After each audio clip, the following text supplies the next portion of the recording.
Olá, jovens profissionais, tudo bem? Estamos aqui de novo, JPS Espírito Santo, trazendo para vocês uma temática relevante na área de meio ambiente. Eu sou Érica, sou coordenadora da seção estadual, mas quem vai apresentar dessa vez é a Amanda Ribeiro, que ela é participante do JPS e ela vai conduzir essa entrevista para a gente. Amanda, o que você traz?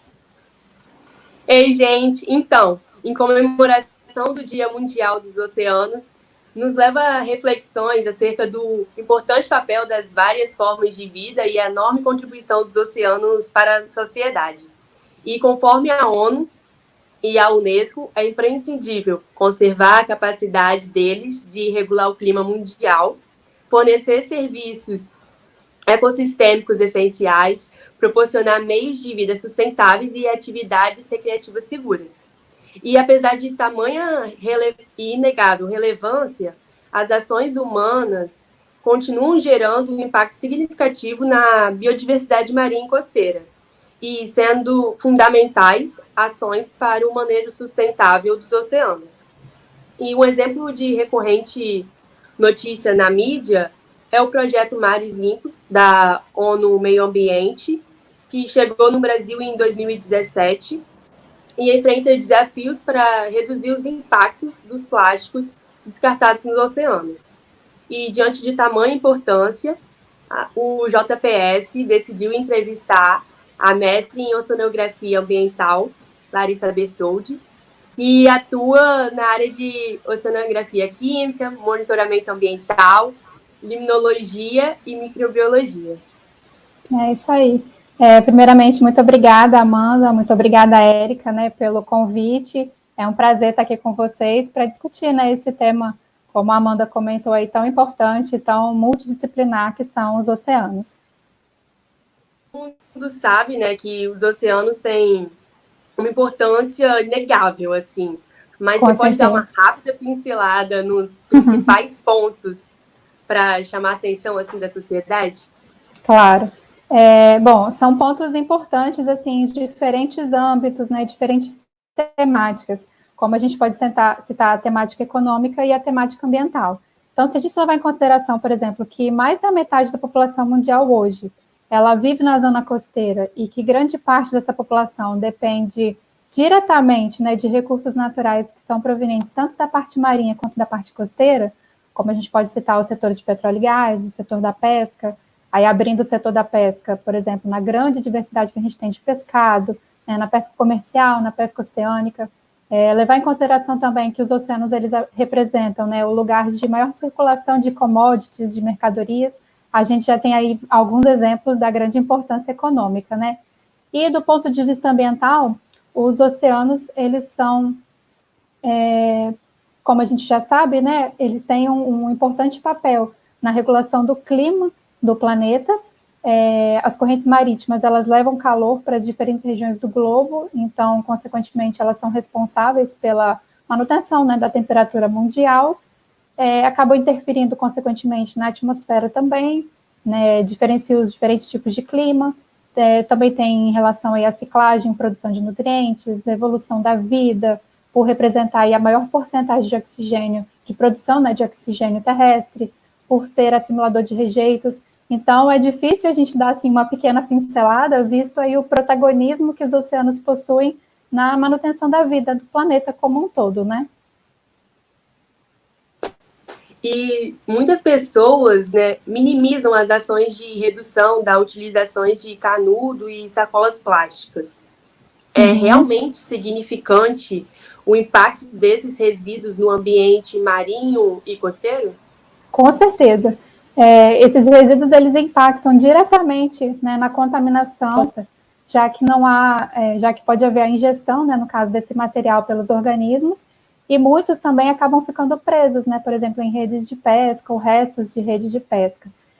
A gente tem algumas pesquisas recentes do Instituto Oceanográfico da USP que nos mostram que cerca de 90%, né, do lixo oceânico, ele tem composição plástica, e isso ainda com diferentes origens, que vão desde microesferas de plástico até restos de rede de pesca, saco de lixo, garrafa PET, canudo, etc., sendo que essas microesferas, elas podem estar presentes, por exemplo, em produtos de higiene, de beleza, né, como cosméticos, cremes dentais, esfoliantes.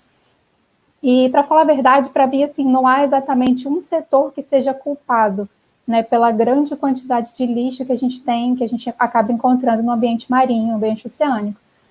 Se todos nós fizermos a nossa parte, e quando eu digo todos nós, assim, as indústrias, o governo, né, a sociedade civil, se cada um consumir de forma consciente, reutilizar, destinar corretamente para reciclagem, com certeza haveria uma redução significativa desses resíduos nos oceanos. E quando a gente fala de esgotamento sanitário, há muita discussão acerca do lançamento irregular de efluentes domésticos e industriais em áreas marinhas. Quais as considerações que devem ser feitas para que os oceanos possam receber os resíduos humanos com o menor impacto possível? Bom, a principal medida, sem dúvida, é o tratamento desses efluentes antes deles serem lançados no ambiente marinho, né? Então, com o tratamento, a gente consegue diminuir aí a quantidade de poluente, de contaminante desse material, e isso é essencial, né, para a resiliência do ambiente que vai receber, né, que vai ter todo esse aporte de material diferente do meio onde ele se encontra, né? E para a implantação, por exemplo, desse emissário submarino, que nada mais é do que uma tubulação que a gente utiliza para lançar o esgoto doméstico ou industrial no mar, é de extrema importância um estudo de onde será lançado esse efluente, né? Então, a gente tem aqui na figura, mostrando aqui, que o esgoto, né, ele acaba sendo recolhido, como no exemplo, né, para casas, comércio, ele vai para uma estação de pré-condicionamento, né, uma EPC, depois ele acaba recebendo o tratamento antes de ser lançado no mar, e o tamanho, né, dessa tubulação, que é essa parte mais marrom aí, né, do emissário, precisa garantir que esse material não volte para a costa, né? Então, acaba sendo necessário um estudo do local para saber, de fato, aonde que a gente vai colocar. Então, por exemplo, a direção da corrente marinha do local, qual é a proximidade da costa, se tem alguma unidade de conservação próxima, né, desse local, né? São alguns dos pontos que a gente precisa responder antes da implantação desse emissário. E uma pergunta, né, que não podemos deixar de fazer é sobre a dragagem que a gente vê agora na curva da Jurema. Correto. O que deve ser ponto de atenção quando da escolha da localização onde será retirada essa areia e os locais que serão aterrados? Quais os impactos na vida marinha desses locais? Certo. Bom, primeiramente o aterro, né, na praia da Curva da Jurema, ele tem por finalidade nada mais do que a ampliação da faixa de areia, né, para conter a erosão que está presente no local.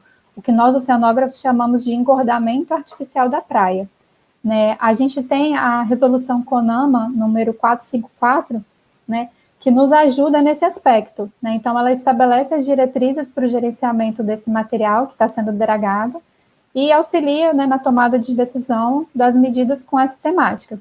Então, os jovens aí que estiverem nos assistindo, que se interessarem pelo assunto, vocês podem dar uma olhadinha, né, nessa resolução, que lá vai ter todos os detalhes sobre como proceder, né, nesse assunto de dragagem. E sobre os questionamentos que você me fez, né, foram 3. Primeiro, a escolha do ponto de dragagem, o local de aterro e os impactos na vida marinha, né, desses locais.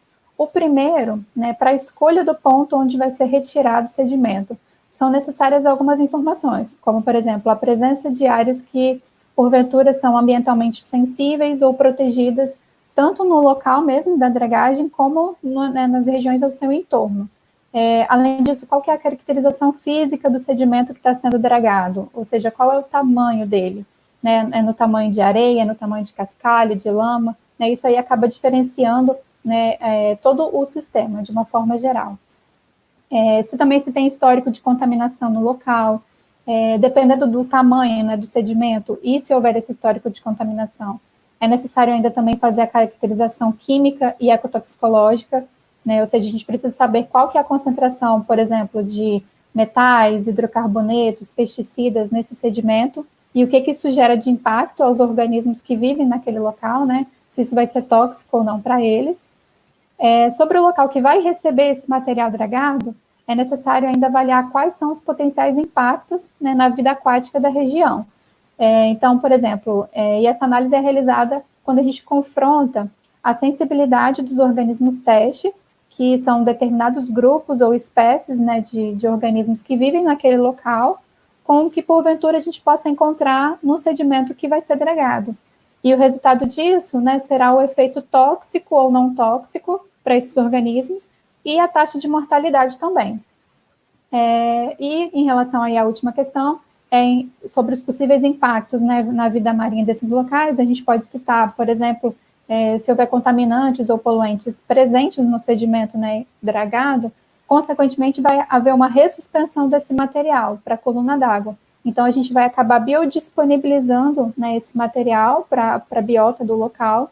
Isso pode aumentar, por exemplo, a bioacumulação, né, pode acontecer também o soterramento de microinvertebrados no local que vai receber esse material dragado, invasão de espécies exóticas, consequentemente uma competição dessas espécies exóticas com as espécies nativas, uma diminuição dessas espécies nativas, né? Então, assim, pode acontecer um desequilíbrio no ecossistema de uma forma geral, se não houver estudos suficientes para responder essas questões. E agora, só para finalizar, você pode deixar alguma reflexão para chamar os nossos jovens profissionais para se voltarem para essa área de estudo? Com certeza. Para essa última pergunta, né, vamos puxar a sardinha para o nosso lado, né, a oceanografia, ela é uma ciência completamente multidisciplinar e que, por isso, né, dá ao profissional, dá ao oceanógrafo, digamos que uma visão mais panorâmica, uma visão global, né, sistêmica, tanto dos oceanos, como também dos corpos hídricos continentais, porque as massas de água doces e salobras também são objeto de estudo da oceanografia. Né? Então, com isso, a oceanografia possui um leque muito grande de possibilidades de estudo. Geralmente, a gente costuma dividir em 4 grandes áreas, que é a física, a química, a geológica e a biológica. Então, assim, são vários assuntos, vou pincelar aqui rapidamente alguns deles, mas, por exemplo, na parte física, né, estudo sobre a interação oceano-atmosfera, correntes marítimas, massas de água, dispersão de poluentes. Na química, a gente tem aí estudos sobre a ciclagem de nutrientes, aquecimento global versus a acidificação dos oceanos, enfim, quantificação de parâmetros de controle para monitoramento ambiental, né, por exemplo, metal, nutriente, oxigênio, DBO. Na geológica, a gente tem estudo sobre a composição granulométrica e tipo de rocha passível da gente encontrar hidrocarboneto, estudo sísmico sobre o fundo marinho. Na biológica, estudo sobre a evolução de espécies aquáticas, biodiversidade, sobre a pesca, aquicultura. Né? Então, assim, a gente tem uma grande diversidade de vertentes dentro da área de oceanografia, né? E hoje, diante do futuro incerto que a gente tem, né, infelizmente, aí para os oceanos, principalmente ainda no que diz respeito às 3 principais temáticas, né, problemáticas que envolvem a saúde dos oceanos, que é a poluição, a sobrepesca e a emissão de gases do efeito estufa, que acaba aí ocasionando a acidificação dos oceanos, é necessário cada vez mais profissionais e jovens profissionais, né, com essa visão interdisciplinar e que sejam capazes de nos ajudar, né, a investigar todas essas possibilidades de tratamento desses problemas, enfim, até mesmo a cura ou ainda a mitigação desses sintomas, né, que acabam assolando aí os nossos oceanos. Como é vasto esse campo do meio ambiente Demais. E como é vasta a oceanografia. Achei que Demais. É um tema excelente. Concorda, Amanda? Muito. Essa entrevista é pouco. Então, já que é pouco, nossos jovens profissionais podem agora procurar mais, pesquisar mais. É um campo muito vasto, temos várias pessoas que podem ajudar nesse networking. Eu agradeço muito o engajamento da Amanda, que é a nossa JPS entrevistadora hoje. E agradecer demais também a nossa especialista, Larissa Bertoldi, que teve essa bondade de nos dar essa entrevista e compartilhar tanto conhecimento com a gente. Eu agradeço muito, obrigada mesmo. Eu que agradeço, Érica. Muito obrigada, Érica, Amanda, né, pelo convite. Foi um prazer estar aqui com vocês, né, nessa temática aí, mostrando, né, a importância dos oceanos, mostrando essa diversidade de vertentes que a gente tem dentro da oceanografia. Vou deixar meu contato aí com vocês, se algum jovem, né, se interessar, né, na parte aí de oceanografia, fico à disposição. E parabéns aí pelo programa, JPS, sucesso aí para vocês. E obrigada, muito obrigada. Valeu, galera. Tchau. Tchau. Acho que não. Você já fala. O que você vai falar errado mais? Ah, mas aí você pode Mas é pegar... ótimo. Amanda, Minha Amanda, linda, eu posso chamar de minha linda? você fala Meu se cheiro? sacudindo, Eu falo, é que eu sou imperativa, né? você Ficar tá assim. doido, parece uma Eu tava Eu aqui gosto de tentando pegar um controlar a negócio minha ao vivo, mão. sabe? Estranho a Na minha mão praia, mexendo para lá e para cá. Tá gravando isso? Eu tenho... Não sei. Eu caí, voltei, não sei o que tá acontecendo. Tô brincando.